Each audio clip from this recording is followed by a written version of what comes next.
আপনারা জানেন যে দীর্ঘ আজকে 1.5 বছর হয়ে আসছে এসটিটি পরীক্ষায় না রেজাল্ট ঘোষণা হয়েছে না নিয়োগ প্রক্রিয়া সম্পন্ন করা হয়েছে। তো আজকে এতদিন যাবৎ আমরা অনবরত বিভিন্ন নিবেদন করেই যাচ্ছি রাজ্য সরকারকে।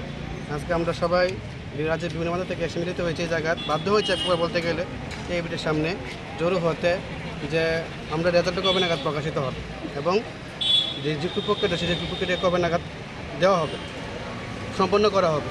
কিন্তু আমরা দেখতে পাচ্ছি টিআইবিটি বোর্ড আপনার এক্সাম নেওয়ার পর 2022 সালে সেপ্টেম্বর মাসে এখনও অবধি না রেজাল্ট দেওয়া হচ্ছে না রিক্রুটমেন্ট প্রসেস কমপ্লিট করা হচ্ছে। এটা ঠিক টিআইবিটি বোর্ড আপনার পরীক্ষা নেওয়ার পর একটা উত্তরপত্র পেশ করেছিল যারা বের করে নিয়ম ওয়াইজ রুলস ওয়াইজ, এবং সেটা দেখে আমরা বলতে পারি যে আমরা পাস করেছি, এখানে কোনো ভুল নেই। তো তারপরে আজকে আমরা দেখতে পাচ্ছি সংবাদ মাধ্যমের দ্বারা যে শিক্ষক সংখ্যা আছে অনেক বেড়ে গেছে, বিশেষ করে মাধ্যমিক স্তরের। আপনারা জানবেন যে 9-10-এর মানে লেভেলের শিক্ষক নিয়োগ বলতে গেলে আমরা লিখে আনছি এখানে প্রায় 612 জন মাত্র রিক্রুট হয়েছে গত 5 বছর, যেটা খুবই একদম অল্প মাত্রায়, এবং তার থেকে বেশি অবসরে চলে যাচ্ছে। এবং আমরা আশা করছি যে রাজ্য সরকার এই বিষয়ে খুব দ্রুত পদক্ষেপ নেবে, কারণ আমরা বারবার দপ্তরকে দৃষ্টি আকর্ষণ করছি। আমরা দপ্তরের যে মুখ্যমন্ত্রী আছে মানে মন্ত্রী আছে, মুখ্যমন্ত্রী ওনাকে দৃষ্টি আকর্ষণ করছি যাতে নবম দশম শ্রেণীর যে শিক্ষক সম্পদ আছে সেটা নিরসনের একটা গুরুত্বপূর্ণ ভূমিকা পালন করে। কিন্তু আমরা সেই আসনের উপর কোনো ফল পাচ্ছি না, আজ অব্দি এখনও পাইনি। সামনে নির্বাচন ঘোষণা হয়ে যাবে, তারপর তো বলা হবে আমাদেরকে গেলে যে নির্বাচন ঘোষণা হয়ে গেছে, কিছু করার নেই। তারপর অনেকটা সময় আরও পার হয়ে যাবে। তো এখন থেকে যদি প্রসেসিংটা করা হয়, চালু করা হয়, স্টার্ট করা হয়, তাহলে মেবি হয়তো ইলেকশনের আগে কিছুটা প্রসেস কমপ্লিট হতে পারে। আচ্ছা, আমরা দেখতে পাচ্ছি যে কিছুদিন যাবৎ দেখা যাচ্ছে পত্রপত্রিকা এটা বলতে যে সুপ্রিম কোর্টে আছে আমাদের বিষয়টা, কিন্তু এখন অবধি আমরা সেই বিষয়ে কোনো তথ্য পাইনি।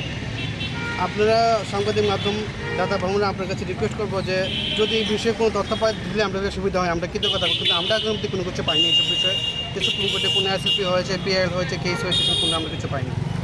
তো যেহেতু রিজার্ভেশনে নিয়ে কেস হয়েছিল, যেটা আপনারা ভালো করে জানেন, সেটা জাজমেন্ট হাইকোর্ট দিয়ে দিয়েছে। রিজার্ভেশন মানে অনায়াসে পোস্ট ইনক্রিজ করে যতজন কোয়ালিফাইড করেছে সবাইকে রিক্রুট করতে পারে গভর্নমেন্ট এবং ডিপার্টমেন্টে। তো আপনারা মূলত এটি বলতে পারি যে আমরা বারবার মিলিত হচ্ছি এই জায়গায়, মিলিত হয়ে অনবরত দৃষ্টি আকর্ষণ করছি রাজ্য সরকারকে, এবং আমরা মন্ত্রিসভা সহ রাজ্যের বিভিন্ন জায়গায় যে মানে রাজ্যের শাসনভার যে চালাচ্ছে ওনাদেরকে রিকোয়েস্ট করছি যাতে এসটিটি বিষয়টা একটু মানবিক দৃষ্টিভঙ্গি রাখার জন্য। অনেকদিন হয়ে গেছে, আমরা যদি পরীক্ষা রিক্রুটমেন্ট প্রসেস কমপ্লিট না হলে তো করে পরীক্ষা নেওয়া হচ্ছে না, একই ক্ষেত্রে টেটে থেকে একই অবস্থা।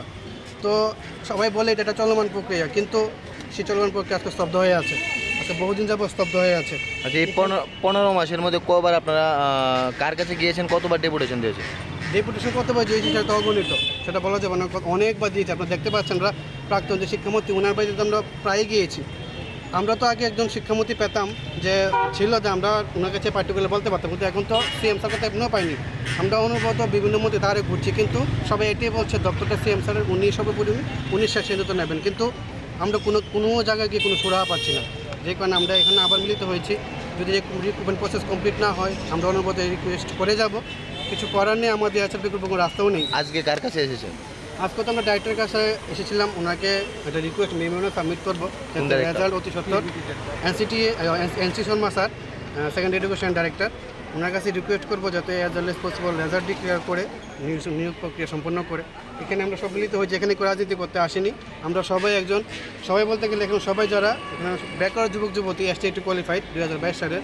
তো আমরা বিনম্রপূর্বক আবেদন করবো রাজ্য সরকারের কাছে যাতে অতি সত্তর রেজাল্ট আপনার আগে ইলেকশনের আগে যাতে রেজাল্ট পাবলিশ করে নিয়োগ প্রক্রিয়া সম্পন্ন করে।